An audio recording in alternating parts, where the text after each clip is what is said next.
একবার লাল্লানপুর থেকে ট্রেন খুব জোরে ধৌলতপুর যেতে থাকে। এক রাজ্য থেকে অন্য রাজ্য যেতে ট্রেনটার একটা গুহার থেকে বাইপাসের ভেতর দিয়ে হয়ে যেতে হয়, যা একটা ঘন জঙ্গলের রাস্তায় পড়তো।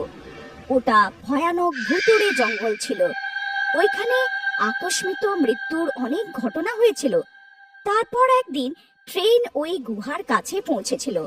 হঠাৎ ট্রেনের ড্রাইভারের মনে হলো যে কেউ চলন্ত ট্রেনের সামনে ভূত এসেছিল, কিন্তু দেখা গেল না।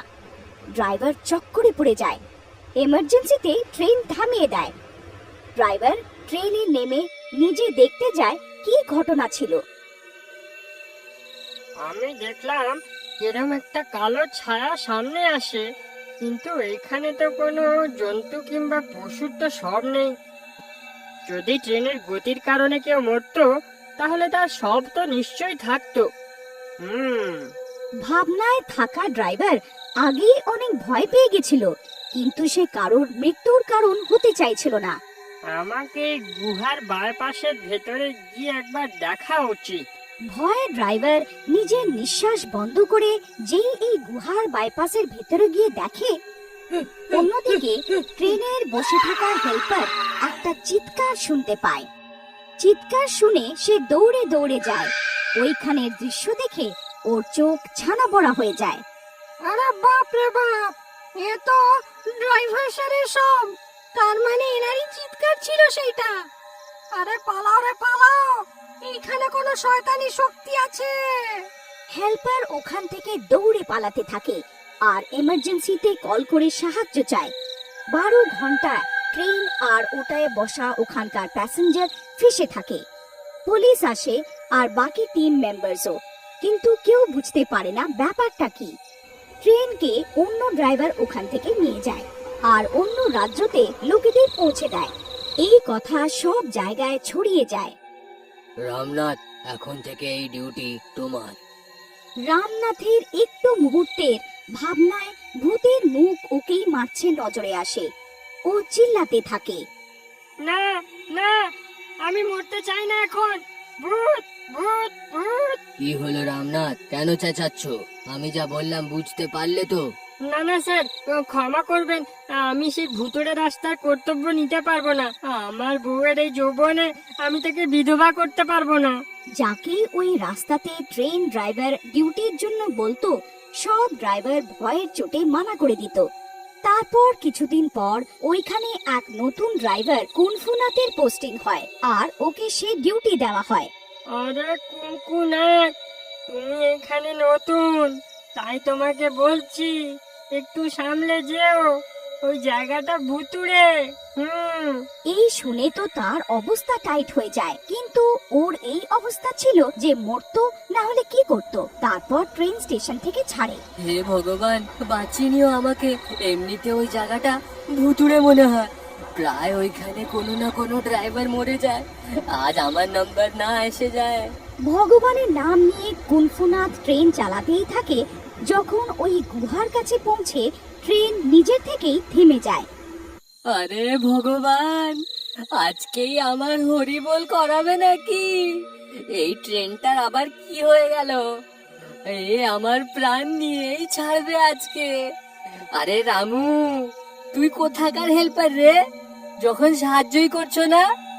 দাদা, আপনি গিয়ে দেখে নিন একবার যে ট্রেনটা কেন থেমেছে।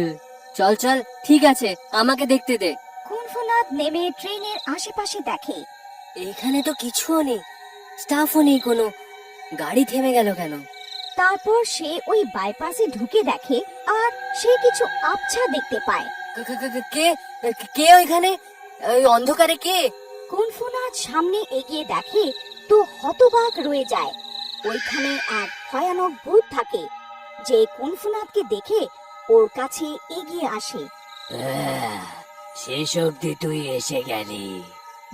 ভূত ভূত, কেউ বাঁচাও বাঁচাও! কিন্তু কুনফুনাথের চিৎকার কেউ শুনতে পারে না। আমাকে মেরো না, আমি আমি তোমার কি ক্ষতি করেছি? প্লিজ আমাকে মেরো না। আমাকে টিটিরা এই কাজ জবরদস্তি দিয়ে দিয়েছে। আমাকে ছেড়ে দাও। ট্রেন ড্রাইভার, সবাই মারা যাবে।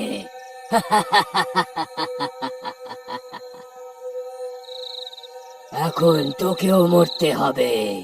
ভূত ভয়ানক হাসি হেসে নিজের পা ওর দিকে এগোয় আর হামলা করে দেয়।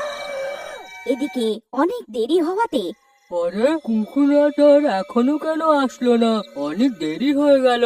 তারপরও বাইপাস দেখতে যায়। স্যার, ড্রাইভার স্যার, আপনি কোথায়? ট্রেন লেট হচ্ছে। কোথায় আপনি? খুঁজতে খুঁজতে ও গুহাতে ঢুকে পড়ে। ড্রাইভার কুংফুনাথের লাশ দেখে হতবাক রয়ে যায়।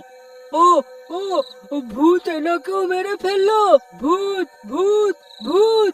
চিৎকার করে রামু ট্রেনে ফেরত আসে আর কন্ট্রোল রুমে ফোন লাগায়। Hello hello, helper Ramu speaking.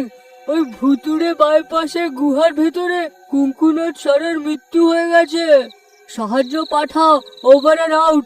সব প্যাসেঞ্জার হল্লা লাগিয়ে দেয়, কারণ এই খবর ওদের অবধিও পৌঁছে যায়। প্যাসেঞ্জার নেমে নেমে দৌড়াতে থাকে। বাঁচাও, বাঁচাও আমাদের ভূত থেকে। বাঁচাও আমাদের ভূত থেকে। বাঁচাও আমাদের ভূত থেকে। বাঁচাও আমাদের ভূত থেকে। ভূত ভূত। ভূত ভূতের আওয়াজ শুনে ভূত পিশাচ রেগে যায় আর গুহার থেকে বাইরে বেরিয়ে আসে। কে এখানে যে আমার হাতে মরতে চায়? কেন আমার হাতে মরতে চাস তুই? প্যাসেঞ্জার ভূতকে দেখে ভয়ে চিৎকার চেঁচামেচি করতে থাকে। কেউ এদিক পালায় তো কেউ সেদিক। চিৎকার করো না, আমাকে জোর করো না তোমার উপরে আক্রমণ করার জন্যে। রামু এসব দেখতে থাকে। ও, এই ভূত এখনো কাউকে মারেনি কেন? এতে একটা জিনিস তো পরিষ্কার হয়ে গেল যে এই ভূত আমাদের কাউকে তো কোনো ক্ষতি করবে না। কিন্তু সে চায়টা কি? এদিকে স্টেশন হেড গুহার কাছে সাহায্য নিয়ে পৌঁছায়। স্টেশন হেড অ্যানাউন্স করে, দেখুন, আপনারা সবাই শান্তিতে থাকুন, দয়া করে দৌড়াদৌড়ি করবেন না। কিন্তু যখনই তার নজর ভূতের উপরে পড়ে ওর পা কাঁপতে থাকে আর ঘাবড়ানো আওয়াজ নিয়ে বলে, আরে ভূত, ভূত কোথা থেকে এসে গেল? পালাও রে পালাও, নিজের প্রাণ বাঁচিয়ে পালাও, পালাও।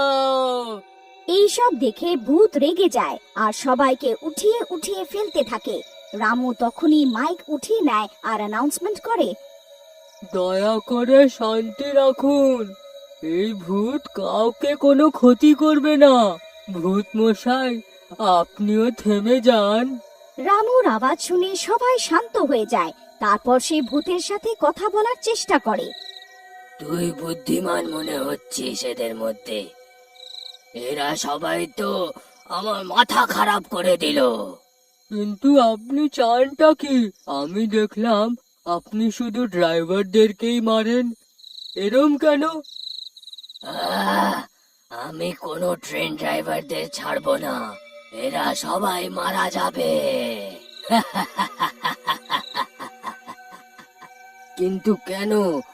ওরা কি ক্ষতি করেছে আপনার? আমার মৃত্যু ট্রেনের গতির জন্য হয়েছিল। আমার পুরো পরিবার ট্রেনের গতির জন্য মারা গেছিল। যদি সেদিন ড্রাইভার ঠিক সময়ে ব্রেক দিয়ে দিত, তাহলে আজ আমি আমার পরিবারের সঙ্গে থাকতাম। কিন্তু এখন কোনো ড্রাইভার বাঁচবে না। এখন আপনি এইটা তো দয়া করে বুঝুন যে গতিতে থাকা ট্রেন থামাতে সময় লাগে, ও হঠাৎ করে থামবে না। যদি এরকম করা হয় তাহলে ওতে বসে থাকা যাত্রীরা অনেক অসুবিধায় পড়ে যাবে। ভূত রামুর কথা বোঝে আর শান্ত হয়ে যায়। এখন আপনি ট্রেন ড্রাইভারদের মারা বন্ধ করুন। ওই ঘটনাতে এনাদের কোনো দোষ ছিল না। কিন্তু একটা শর্তে, যখনই ট্রেন এই রাস্তা দিয়ে যাবে, আমার পরিবারের সম্মানে এইখানে নিশ্চয়ই ট্রেনকে থামতে হবে। আমরা দিব্যি দিচ্ছি, আপনার আর আপনার পরিবারের সম্মান নিশ্চয় করা হবে। আর আজ থেকে এই জায়গাটা আপনার নামে রেলওয়ে স্টেশন তৈরি করা হবে।